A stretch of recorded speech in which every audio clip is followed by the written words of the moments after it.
Hi friends, welcome to ವಿ3 blogs and recipes. Friends, ಇವತ್ತು ನಾನು ನಿಮಗೆ ಮೀನಿನ ಮಸಾಲ ಫ್ರೈ ಮಾಡಬೇಕು ಹೇಗೆ ಮಾಡ್ತೀನಿ ಅಂತೇಳಿ ತೋರಿಸ್ತೀನಿ ನೋಡಿ.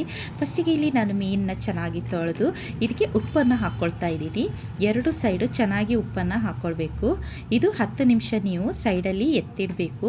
ಯಾಕಂದರೆ ಈ ಉಪ್ಪು ಉಂಟಲ್ಲ ಮೀನಿಗೆ ಚೆನ್ನಾಗಿ ಹಿಡಿಬೇಕು, ಆವಾಗಲೇ ಟೇಸ್ಟಾಗಿ ಬರೋದು ಫ್ರೈ.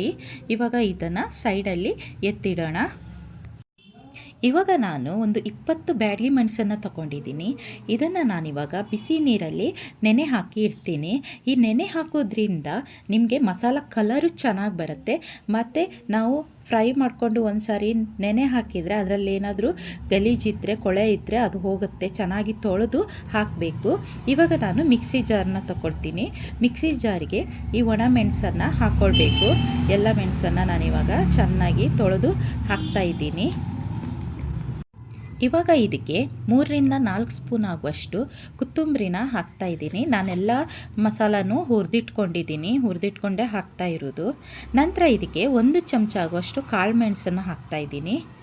ನಂತರ ಇದಕ್ಕೆ ಅರಿಶಿಣನ ಒಂದು ಅರ್ಧ ಚಮಚ ಅರಿಶಿಣನ ಹಾಕಬೇಕು. ಹಾಗೆ ಅರ್ಧ ಚಮಚ ಮೆಂತ್ಯನ ಹಾಕಬೇಕು. ಸಣ್ಣ ತುಂಡು ಶುಂಠಿನ ಹಾಕ್ತಾಯಿದ್ದೀನಿ. ಹಾಗೆ 4-5 ಎಸಳು ಬೆಳ್ಳುಳ್ಳಿನ ಹಾಕ್ತಾಯಿದ್ದೀನಿ. ಹಾಗೆ ಲಿಂಬೆ ಗಾತ್ರದ ಹುಣಸೆ ಹಣ್ಣನ್ನು ಹಾಕ್ಕೊಳ್ಬೇಕು. ನಂತರ ಒಂದು ಅರ್ಧ ಈರುಳ್ಳಿನ ಇಲ್ಲಿ ಕಟ್ ಮಾಡಿ ಹಾಕ್ತಾಯಿದ್ದೀನಿ. ಹಾಗೆ ಒಂದು ಎಸಳು ಬೇವಿನ ಎಲೆನ ಇಲ್ಲಿ ನಾನು ಹಾಕ್ತಾಯಿದ್ದೀನಿ. ಹಾಗೆ ರುಚಿಗೆ ತಕ್ಕಷ್ಟು ಉಪ್ಪನ್ನು ಹಾಕ್ತಾಯಿದ್ದೀನಿ. ನಾನು ಇಲ್ಲಿ ಕಲ್ಲುಪ್ಪನ್ನು ಹಾಕ್ತಾಯಿದ್ದೀನಿ. ಕೊನೆಯಲ್ಲಿ ಸ್ವಲ್ಪ ನೀರನ್ನು ಹಾಕ್ಕೊಳ್ಬೇಕು. ಜಾಸ್ತಿ ನೀರು ಬೇಡ, ಸ್ವಲ್ಪ ನೀರನ್ನು ಹಾಕ್ಕೊಂಡು ಇದನ್ನು ಗ್ರೈಂಡ್ ಮಾಡಬೇಕು. ನುಣ್ಣಗೆ ಗ್ರೈಂಡ್ ಮಾಡಿಕೊಂಡು ಬನ್ನಿ. ಇಲ್ಲಿ ನೋಡಿ, ಇವಾಗ ಮಸಾಲ ರೆಡಿ ಆಯಿತು ನೋಡಿ. ಇವಾಗ ಈ ಮೀನಿಗೆ ಈ ಮಸಾಲಾನ ಹಚ್ಕೊಳ್ಬೇಕು. ಎರಡು ಸೈಡು ಚೆನ್ನಾಗಿ ಹಚ್ಚಬೇಕು.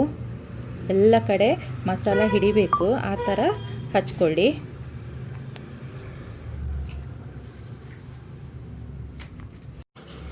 ಚೆನ್ನಾಗಿ ಮಸಾಲ ಹಿಡಿಬೇಕು. ಎರಡು ಸೈಡ್ ಇನ್ನೊಂದು ಸೈಡು ಟರ್ನ್ ಮಾಡಿ ಮಸಾಲಾನ ಚೆನ್ನಾಗಿ ಹಾಕಬೇಕು. ಎರಡು ಕಡೆ ಮಸಾಲ ಹಾಕಿದ ಮೇಲೆ ಗ್ಯಾಸ್ ಮೇಲೆ ಒಂದು ತವನ ಇಟ್ಕೊಂಡು 3-4 ಚಮಚ ಎಣ್ಣೆನ ಹಾಕ್ಕೊಳ್ಬೇಕು.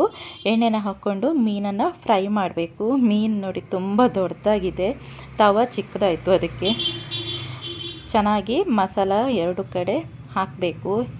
ಎಲ್ಲೆಲ್ಲ ಮಸಾಲ ತಾಗಿಲ್ಲ ಅಲ್ಲೆಲ್ಲ ಹಾಕಿ ಚೆನ್ನಾಗಿ ಫ್ರೈ ಮಾಡಿ.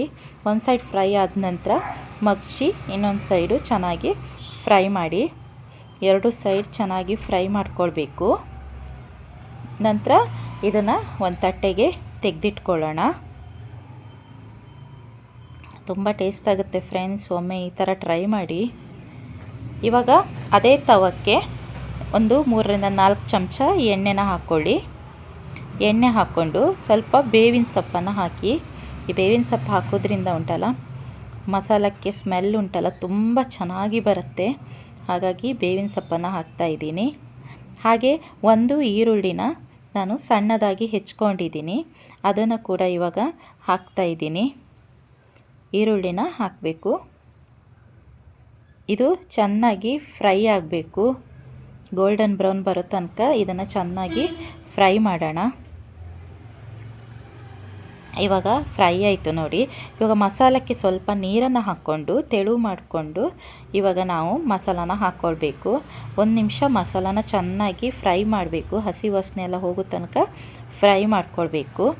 ಫ್ರೈ ಮಾಡಿದ ನಂತರ ಇವಾಗ ಮೀನನ್ನು ಫ್ರೈ ಮಾಡಿ ಇಟ್ಕೊಂಡಿದ್ದೀವಲ್ಲ, ಆ ಮೀನನ್ನು ಇವಾಗ ಈ ಮಸಾಲದ ಮೇಲೆ ಹಾಕ್ಕೊಳ್ಬೇಕು. ಈ ಮಸಾಲನೆಲ್ಲದನ್ನೂ ಉಂಟಲ್ಲ ಮೀನು ಮೇಲ್ಗಡೆ ಹಾಕಬೇಕು. ಆವಾಗ ಮೀನಿಗೆ ಚೆನ್ನಾಗಿ ಮಸಾಲ ಹಿಡಿಯುತ್ತೆ. ತುಂಬ ಟೇಸ್ಟ್ ಆಗುತ್ತೆ ಫ್ರೆಂಡ್ಸ್. ಒಮ್ಮೆ ಟ್ರೈ ಮಾಡಿ, ನೀವೇ ಹೇಳ್ತೀರಾ ಅದು ಎಷ್ಟು ಟೇಸ್ಟ್ ಆಗಿದೆ. ತುಂಬ ಟೇಸ್ಟ್ ಆಗುತ್ತೆ ನೋಡಿ. ಮೀನು ಮಸಾಲ ಫ್ರೈ, ಮೀನಿನ ಮಸಾಲ ಫ್ರೈ ರೆಡಿ ಆಯಿತು ನೋಡಿ. ಇವಾಗ ಇದಕ್ಕೆ ಒಂದು ಅರ್ಧ ಲಿಂಬೆಹಣ್ಣನ್ನು ಹೀಗೆ ಹಿಂಡ್ಕೊಳ್ಬೇಕು. ಮೀನಿನ ಮೇಲೆ ಹಿಂಡ್ಕೊಂಡು ಹಾಗೆ ಟೇಸ್ಟ್ ಮಾಡ್ತಾ ಇದ್ದರೆ ಉಂಟಲ್ಲ ನೀವು ಕಳೆದೋಗ್ತೀರ, ಅಷ್ಟು ಟೇಸ್ಟಾಗಿದೆ. ಸೀರಿಯಸ್ಲಿ ಹೇಳ್ತಾ ಇದ್ದೀನಿ, ಒಮ್ಮೆ ಟ್ರೈ ಮಾಡಿ. ನಾನು ಏನೆಲ್ಲ ಇಂಗ್ರೀಡಿಯೆಂಟ್ಸ್ ಹಾಕಿದ್ದೆ ಅದೇ ಥರ ಹಾಕಿ ಒಮ್ಮೆ ಟ್ರೈ ಮಾಡಿ, ತುಂಬ ಟೇಸ್ಟ್ ಆಗುತ್ತೆ. ನೀವು ತುಂಬ ಇಷ್ಟಪಡ್ತೀರ. ನೋಡ್ತಾ ಇರಿ, ಹೀಗೆ ನಾನು ಹಾಕುವ ವೀಡಿಯೋಸ್ನೆಲ್ಲ ನೋಡ್ತಾ ಇರಿ. ಲೈಕ್ ಮಾಡಿ, ಶೇರ್ ಮಾಡಿ, ಸಬ್ಸ್ಕ್ರೈಬ್ ಮಾಡಿ. Thank you so much. Thank you for watching.